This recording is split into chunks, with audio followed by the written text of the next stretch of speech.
The Avenger of Pearl, USS Yorktown CV-5.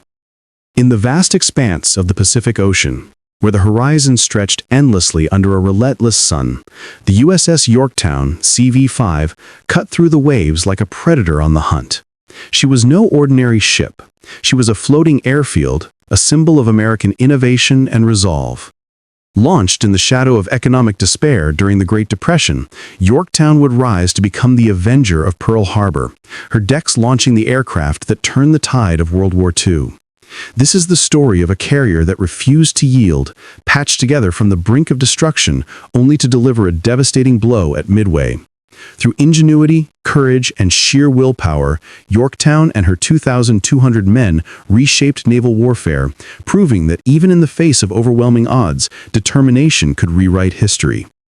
The tale of Yorktown begins not amid the roar of battle, but in the clangor of shipyards during America's darkest economic hour. The 1930s were a time of breadlines and dust bowls, yet the U.S. Navy looked to the future with ambitious eyes. The Yorktown-class carriers represented a leap forward in naval design, sleek, fast, and deadly. Authorized under the Washington Naval Treaty limitations, these vessels balanced size with speed, capable of launching squadrons of fighters, bombers, and torpedo planes into the sky.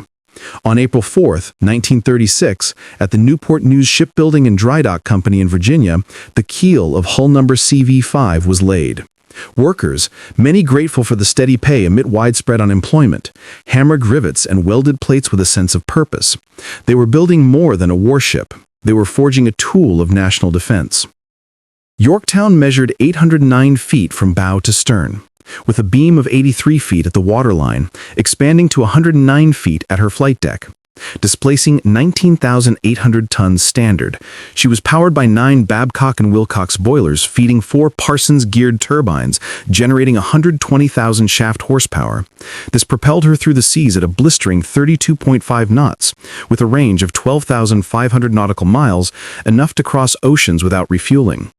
Her armament included 8 5-inch 38 caliber dual-purpose guns for anti-aircraft and surface defense, supplemented by 4 1.1-inch quadruple Chicago piano mounts and a dozen 50 caliber machine guns. But her true power lay in her air group. Up to 90 aircraft, including Grumman F-4F Wildcat fighters, Douglas SBD Dauntless dive bombers, and TBD Devastator torpedo planes. These planes, launched from her wooden flight deck via catapults and arrested upon landing by hydraulic wires, made Yorktown a mobile strike force unmatched in her era. Christened on April 21, 1936 by Eleanor Roosevelt, wife of the president, Yorktown slid into the James River amid cheers and champagne. Commissioned on September 30, 1937 under Captain Ernest D. McWhorter, she began her shakedown cruise in the Atlantic. Her early days were a peacetime idyll. Fleet exercises off the East Coast, port calls in the Caribbean, and gunnery drills that honed her crew into a cohesive unit. Sailors, drawn from farms, factories, and cities across America, learned the rhythms of carrier life. The thunderous roar of engines as planes took off, the precise choreography of deck operations, and the constant vigilance against the sea's whims. By 1939, as war clouds gathered over Europe, Yorktown participated in neutrality patrols, enforcing America's isolationist stance while quietly preparing for the inevitable. When Japan struck Pearl Harbor on December 7, 1941, Yorktown was safely in Norfolk, Virginia, having just completed operations in the Atlantic. The news hit her crew like a torpedo. Battleships sunk, airfields ablaze, over 2,400 Americans dead.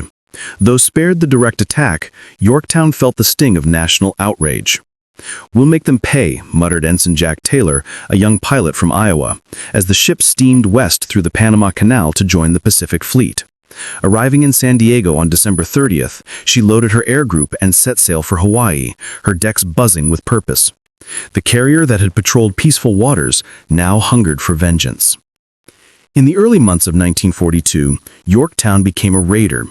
Under Rear Admiral Frank Jack Fletcher's Task Force 17, she launched strikes against Japanese-held islands in the Marshalls and Gilberts on February 1st.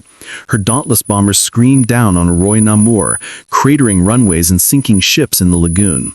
The raids were pinpricks, but they boosted American morale and bloodied the enemy's nose. Yorktown's pilots returned heroes, their Wildcats strafing anti-aircraft guns with deadly accuracy. But the real test loomed in the Coral Sea, where Japan aimed to isolate Australia by capturing Port Moresby in New Guinea. May 1942 found Yorktown in the turquoise waters of the Coral Sea, her radar scope scanning for the enemy. Intelligence from codebreakers at Station Hypo revealed Admiral Takeo Tagagi's invasion force, carrier Shokaku, Zuikaku, and light carrier Shoho, escorted by cruisers and destroyers. Fletcher's force, including Yorktown and her sister, Lexington CV-2, prepared for the world's first carrier-versus-carrier battle, fought entirely by aircraft, with ships never sighting each other. On May 7th, Yorktown scouts spotted Shoho refueling. Scratch One Flat Top radioed Lieutenant Commander William Birch as his Dauntless plunged, bombs ripping through Shoho's deck. The light carrier sank in minutes, her explosion of fireball visible for miles. But the Japanese struck back. The next day, May 8th, waves of Val dive bombers and K-torpedo planes targeted Yorktown. Its combat air pad of Wildcats tore into them, splashing 17 attackers, but some broke through. At 11:18 hours, a 550-pound bomb pierced Yorktown's flight deck amidships, detonating in an aviation store and below. Flames erupted and black smoke billowed skyward. Seconds later, 2 more bombs hit. One near the island's superstructure, shredding radar antennas and killing gunners, the other aft, igniting fuel lines. Torpedoes narrowly missed, but the damage was severe. Fires raged in 3 boiler rooms, speed dropped to 20 knots, and 66 men lay dead or wounded. Damage control parties, led by Lieutenant Milton Ricketts, who earned a posthumous Medal of Honor, fought the inferno with hoses and foam, sealing off compartments to prevent explosions. Yorktown listed 6 degrees to port, her deck a chaos of twisted metal and charred wood. Captain Elliot Buckmaster ordered counter-flooding to right her, while repair crews patched holes with steel plates. Below decks, engineers coaxed the remaining boilers back online, restoring power. By 1400, the fires were out, and Yorktown steamed at 24 knots. Her air group, meanwhile, had mauled Shikaku, putting the heavy carrier out of action for months. Though Lexington was lost, torpedoed and scuttled, the Battle of Coral Sea halted the Japanese advance, a strategic victory bought with blood. Limping back to Pearl Harbor on May 27th, Yorktown arrived looking like a ghost ship. Her deck holed, superstructure scorched, and hull dented from near misses. Admiral Nimitz, Commander-in-Chief Pacific Fleet, inspected the damage and declared, "We need her for Midway." Intelligence warned of a massive Japanese assault on Midway Atoll, led by Admiral Irisoku Yamamoto's combined fleet, 4 carriers, Agaki, Kaga, Soyuku, and Hiryu, plus battleships and cruisers. With Enterprise CV-6 and Hornet CV-8 available, Nimitz needed a 3rd carrier. Dry dock estimates? 3 months for full repairs. Nimitz's order? Fix her in 3 days. What followed was a miracle of American industrial might. Over 1,400 workers from Pearl Harbor Navy Yard swarmed Yorktown like ants on a wounded lion. Arc welders sparked day and night, patching the flight deck with steel overlays. Boilers were rebuilt, wiring replaced, and bomb-damaged compartments cleared. Divers worked underwater to seal hull breaches. Captain Buckmaster's crew assisted, loading ammunition and fuel while pilots trained on simulators. Food was Spam sandwiches and coffee. Sleep was snatched in shifts. By May 30th, just 72 hours later, Yorktown steamed out of dry dock, her wounds bandaged, but her spirit unbroken. "She's ready to fight," Buckmaster reported. The carrier that should have been sidelined was now the linchpin of Task Force 17. June 4th, 1942, dawned clear over Midway. Yorktown, positioned northeast of the atoll with Enterprise and Hornet, launched search planes at 4:30 a.m. At 5:52 a.m., a PBY Catalina spotted the Japanese carriers 200 miles northwest. Many planes heading Midway, the report crackled. Fletcher ordered strikes. Yorktown's air group, 17 Dauntless, 12 Devastators, and 6 Wildcats, lifted off at 8:38 a.m., joining waves from the other carriers. The attack was a slaughter at first. Low-flying Devastators from all 3 carriers were massacred by Japanese Zeros in anti-aircraft fire. Only one of Yorktown's 12 returned. But the sacrifice drew the cap low, leaving the carriers vulnerable. At 11:22 a.m., Enterprise and Yorktown's Dauntless arrived overhead. Led by Lieutenant Commander Maxwell Leslie, Yorktown's bombers dove on Soryuku. Bombs smashed her flight deck, igniting fueled planes in a chain reaction.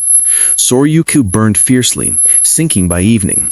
Nearby, Enterprise's planes gutted Akagi and Kaga, their decks erupting in flames. Only Hiryu remained operational.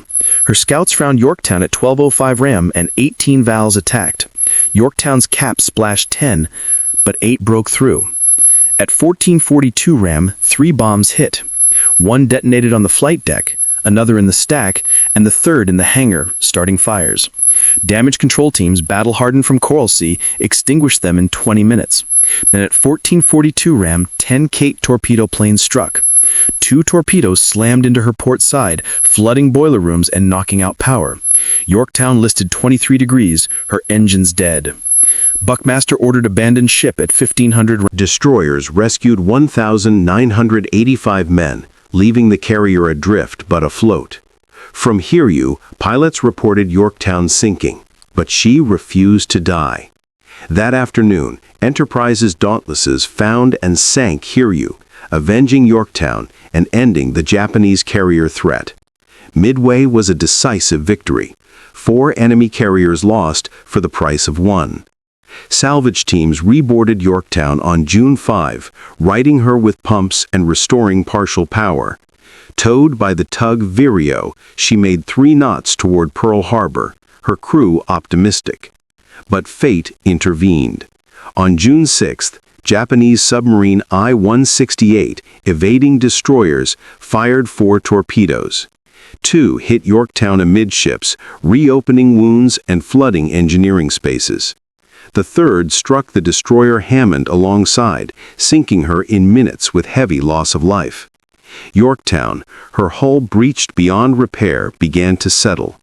Through the night she fought the sea, but at 05:01 on June 7th, she rolled over and sank bow first into 16,650 feet of water, taking 141 men with her from the battles.